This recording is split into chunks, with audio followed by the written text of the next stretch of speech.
Aleluia, graças a Deus. Sejam bem-vindos no canal da Bênção de Deus. Neste dia feliz, neste santo lugar, eu marquei um encontro com Deus. Aleluia, seu amor é real, sua paz gozarei. Eu marquei um encontro com Deus. Basta que me toque, Senhor, pra minha alma cansada vencer. Se a noite escura está, sua mão me guiará. Basta que me toque, Senhor, esta noite feliz, neste santo lugar, eu marquei um encontro com Deus. Seu amor é real, sua paz gozarei. Eu marquei um encontro com Deus. Aleluia. Bom dia na paz de Jesus, meus queridos. Eu tenho orado por vocês, seguidores, vocês que me acompanham nesse canal tão abençoado. Esse canal eu abri pela fé. Eu digo assim, pela fé, porque preciso alcançar almas para Cristo. Não é uma exposição aleatória, não é um comercial. Aqui é a palavra de Deus. E eu quero vos chamar a atenção hoje para uma leitura da palavra muito séria, muito forte, muito preocupante até. Hoje o assunto seria apostasia. O tempo meu aqui é curto, os meus vídeos são bem curtos. Então, sobre apostasia. Apostasia nos últimos tempos. O próprio Senhor Jesus foi o primeiro a nos advertir sobre a pessoa se apostatar. Que quer dizer a pessoa se desviar. Existe aquele cristão que se desvia, mas é como aquele filho da casa, que ele sabe que ele está errado, ele sabe que está causando problema na família, mas ele continua desviado das doutrinas da casa, das leis do pai e da mãe. É um filho que está numa rebeldia. Assim é o cristão quando ele sai da presença de Deus. Deus é o pai e a igreja é a mãe. Porque a palavra diz, não desprezeis a doutrina, a lei de vosso pai e as doutrinas da vossa mãe, que é a igreja. Então o cristão, ele tem o pai, que é Deus, e tem a mãe, que é a igreja. Deus tem as leis e a igreja tem as doutrinas para se manter na presença de Deus. Então, quando a pessoa se desvia e vai novamente se sujar no mundo, se contaminar com o pecado, que um dia Cristo já limpou, já lavou, já purificou, já redimiu, mas a pessoa começa com fantasias, com brincadeiras de ser crente, ele volta para o mundo. Mas ainda não é apostasia. É tanto que quando ele volta, se ele voltar em tempo, né? De repente ele pode ser surpreendido pela morte lá e não tem essa de, lá no pecado, ser salvo. Se quem está aqui dentro, está na presença de Deus, tem cobranças espiritual, como é que está lá fora e morre sem estar em comunhão e vai ser salvo? Então, Deus não pode ser injusto. Aquilo que é, o que não é, não é. Quem está em Cristo, nova criatura é e nenhuma condenação terá. É salvo em Cristo.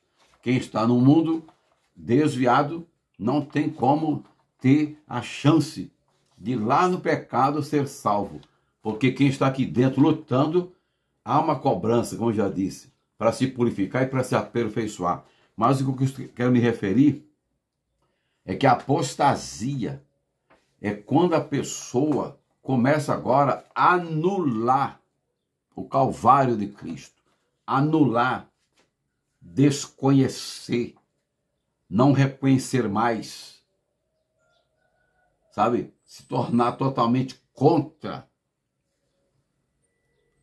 a divindade de Cristo. A nossa reconciliação com Deus através de Cristo.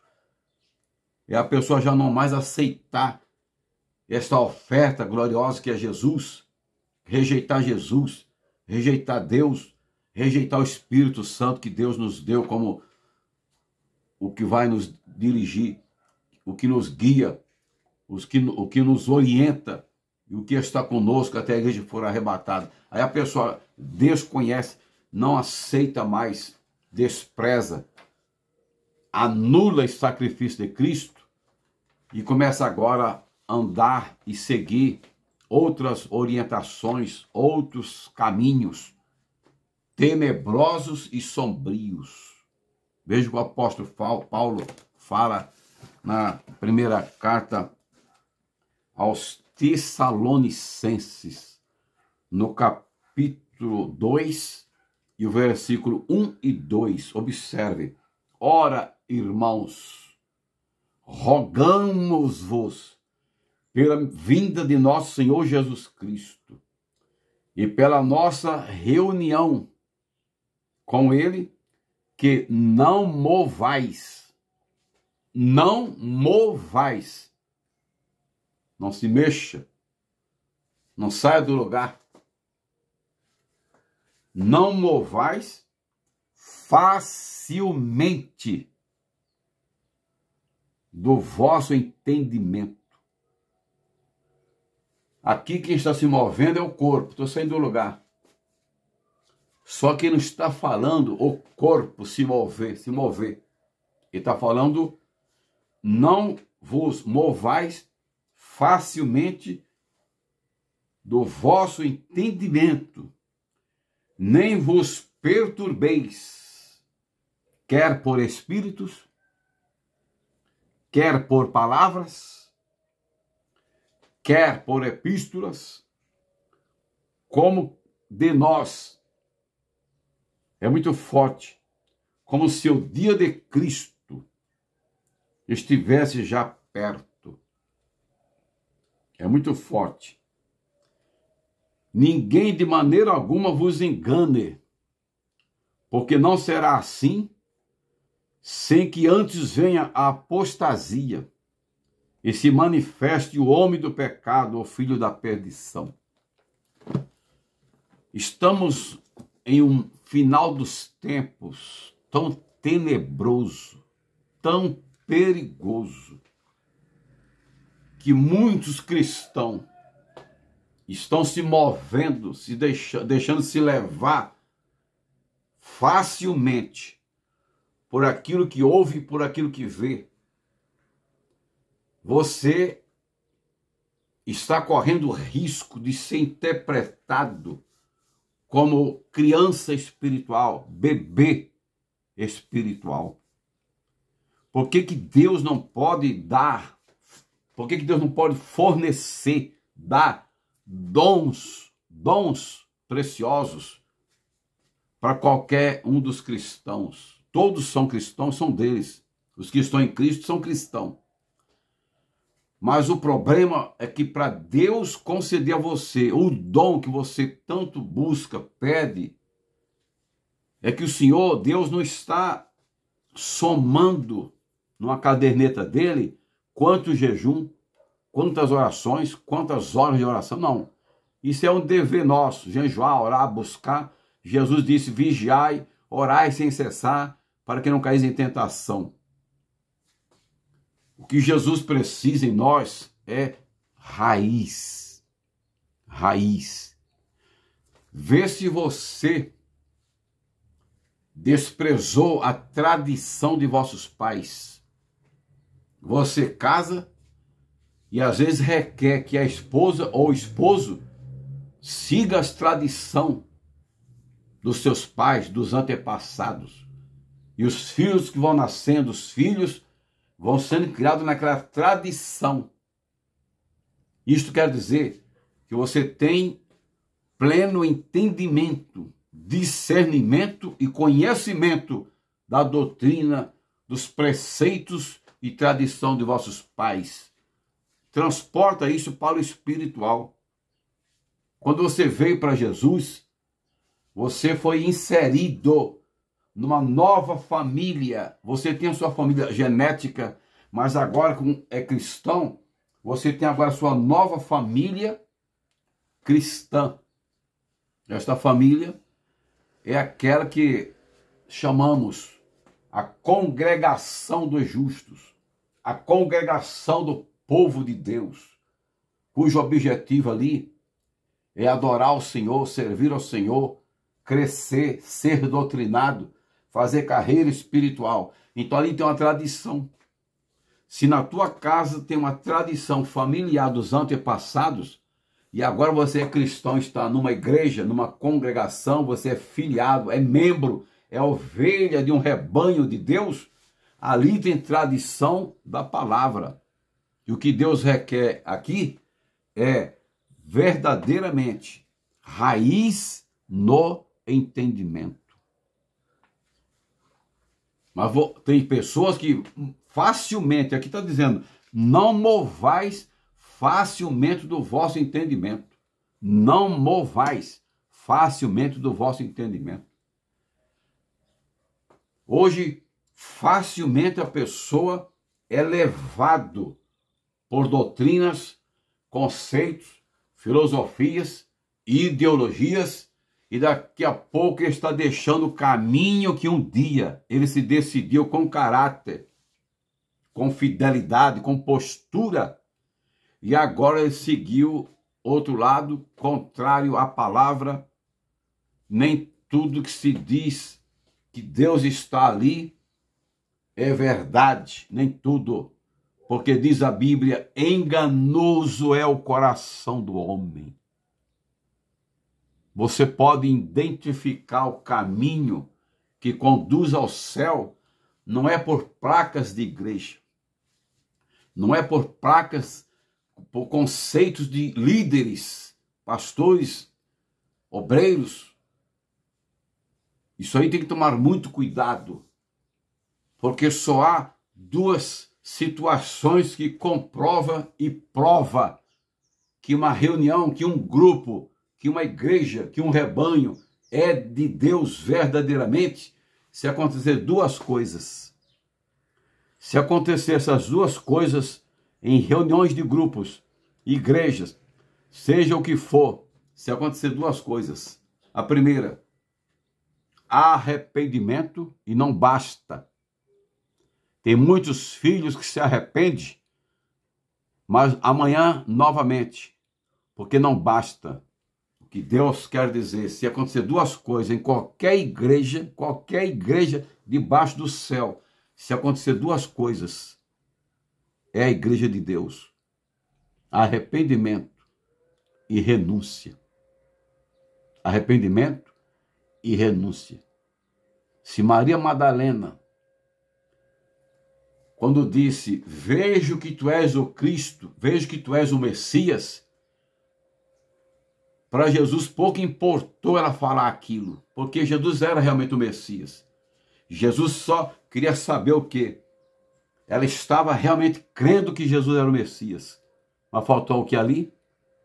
Faltou nela, ela apenas reconheceu. É o que muita gente fazem hoje. Reconhece, ele é o Senhor, ele é o Filho de Deus, ele morreu na cruz. Cuidado, que isso aí vira uma poesia. O que Jesus queria daquela mulher seria reconhecer, ela reconheceu. Mas logo ela se arrependeu, também ainda não valia. Faltava mais algo. Faltava mais alguma coisa. Isso aqui, ó. Ela renunciou aquela vidinha, sabe aquela vidinha imoral, baixo instinto moral que ela vivia? Jesus até disse para ela, chama o teu marido. Ela disse, não tenho marido. Jesus disse o quê? Disseste a verdade, já tiveste 5, e o que tens agora não é o teu marido. A tese da palavra não é bem isso. Eu estou dizendo que ela reconheceu Jesus, mas para Jesus ainda faltavam as 2 coisas. Eu posso chegar perante o Senhor juiz e falar, eu reconheço que eu pratiquei um crime. Resolve? Se eu disser, mas eu estou arrependido, resolve? Também não. Eu abri mão, senhor juiz, da prática do erro, a vida do crime, abri mão a partir de hoje. Assim é com Jesus. Se a igreja se preocupa contigo, quando entra na casa de Deus, seus líderes que estão à frente da sua igreja, olha para você como uma ovelha e se preocupa com a sua alma, porque o papel de um líder, de um pregador, de um obreiro, não é simplesmente dirigir um culto. Se fosse isso, seria muito bom, cantar, todo mundo louvar, bater palma, tocar instrumento. Não, o líder, ele tem sobre ele uma responsabilidade e um compromisso. Está escrito em 1 Pedro capítulo 5. Jesus está dizendo para os líderes, não tenhais domínio sobre a herança de Deus. Não tenhais domínio sobre a herança de Deus. Quem é a herança de Deus? É o templo. Nos cartórios está cheio de templos construídos, mas é daqui da terra. Qual é a herança que Deus está falando aí? Que nós, obreiros, nós pastores, vamos ter que prestar conta com Deus. Quem é a herança de Deus? O rebanho, as almas, as famílias. Não tenhais domínio. Glória a Jesus. E fazeis voluntariamente. É muito forte essa palavra. A apostasia, ela vem. Quantos obreiros, quantos pastores, quantos líderes que também já se apostataram da fé e entraram em outros caminhos, que não confessa mais o Calvário, o Cordeiro de Deus. Sabe o que é isso? A pessoa estava na frente de um rebanho, dirigindo a obra de Deus, mas o rebanho não tinha discernimento, porque rebanho de Deus é como crianças que dá o que você come, o que você dá, bebe o que você dá. Mas Deus fala que o obreiro tem que ser verdadeiramente um bom despenseiro. Esse bom despenseiro, ele tem que ter a dispensa de Deus, que é ele perante Deus, pagando preço espiritual em oração e jejum e vigiando na palavra, para ter um celeiro abastecido, abarrotado, para chegar no altar e dar o rebanho, alimentar as ovelhas. Às vezes, esse próprio dirigente está com um deslize espiritual, tocando a obra como responsabilidade apenas de falar, mas não com a responsabilidade de requerer que haja dentro da igreja isso aqui, ó. Quer que a sua igreja cresça? Quer ver Deus operar? Comece a usar a palavra e comece a analisar o que está acontecendo na igreja. Por mais que a pessoa esteja ocupando funções dentro da igreja, você só pode avaliar o grau dessa pessoa dentro da igreja é com arrependimento e renúncia. Porque se esta pessoa se arrepende e não renuncia, ele vai permanecer até mesmo pregando, ou tocando, ou cantando na igreja, faltando a renúncia diante de Deus. Agora, me responda se a renúncia é barato. Eu nunca vi renúncia ser baratinho. Renúncia é coisa caríssima. Renúncia é coisa caríssima.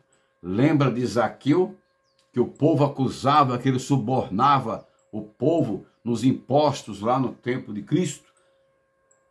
Hoje o pessoal chamaria ele de roubador, de lesador do povo. Então ele viu, Jesus foi à casa de Zaqueu e a casa encheu de amigos, mas todos que estavam ali não foram pela amizade, foram para ver como Jesus trataria aquele homem que era mal visto e mal falado pela sociedade. Zaqueu reconheceu quem era Jesus, se arrependeu, mas Jesus está olhando para ele, até aí tudo bem, me reconhece, se arrependeu, mas falta o que é mais caro. O que era mais caro para Zaqueu?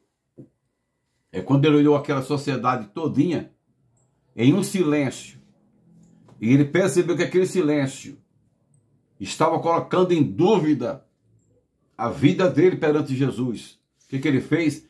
Ele arrancou o coração espiritualmente, ele arrancou o coração espiritualmente, a consciência, e disse: eu sou errado, esse povo me conhece, e diante de mim está a justiça divina, que é Deus, o homem santo.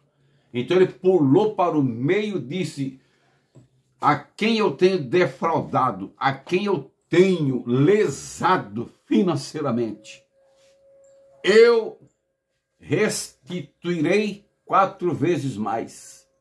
O que ele fez ali? Confissão pública, arrependimento público perante Jesus, perante a sociedade. Ele creu, reconhecia Jesus, se arrependeu, mas fez isso aqui, abriu mão. Porque para ele chegar ao ponto de falar para quem eu estou devendo, de quem eu peguei, de quem eu subtraí, de quem eu tirei, para não dizer roubar, para não dizer roubei, ele disse: eu darei 4 vezes. Se você diz que vai dar 4 vezes a mais para alguém, é que você está se assumindo. Ele assumiu que ele pegava o dinheiro, mas ele disse: hoje eu abro mão. E para confirmar, o que Jesus falou diante da arrependimento e renúncia de Zaqueu? Jesus olhou para todos os acusadores e apontou para Zaqueu e disse: hoje houve salvação nesta casa. Que casa? Coração de Zaqueu. Porque reconheceu, arrependeu, mas faça isso. Está faltando isso na sua vida. Abra mão, e abrir mão é caro, porque você tem que despojar aquilo que está agarrado em você. Nem tudo que você ama é teu. Nem tudo que você ama é justo. Nem tudo que você gosta é certo. Enganoso é o coração do homem. Portanto, eu finalizo em nome de Jesus, para a glória de Deus. Reconheça, se arrependa, mas o mais caro é isso, abra mão. A partir de hoje, você vai ter uma nova vida. E eu estou falando com um cristão, é com um cristão que estou falando. Glória a Jesus. Deus abençoe, na paz de Jesus Cristo. Aleluia. Este dia feliz, este santo lugar, eu marquei um encontro com Deus. Seu amor é real, sua paz gozarei. Eu marquei um encontro com Deus. Deus vos abençoe. Fique na paz. Faça um comentário. Pelo comentário eu vejo o seu nome e às madrugadas eu oro. Tem pouco comentário. tem muito compartilhamento, mas faça um comentário. Diga que você enviou para alguém. Teve um comentário esses dias que a pessoa compartilhou e a pessoa de Alagoas me deu a resposta, um comentário que Jesus curou de grandes enfermidades. Isso aqui é uma missão. Vocês que me seguem, vocês são missionários. Vocês estão ajudando a entrar nos lares. A palavra de hoje é uma doutrina para nós cristãos, não se mover fácil do nosso lugar. Deus abençoe na paz de Jesus. Amém? Esse é o meu abraço. Em nome de Jesus. Amém.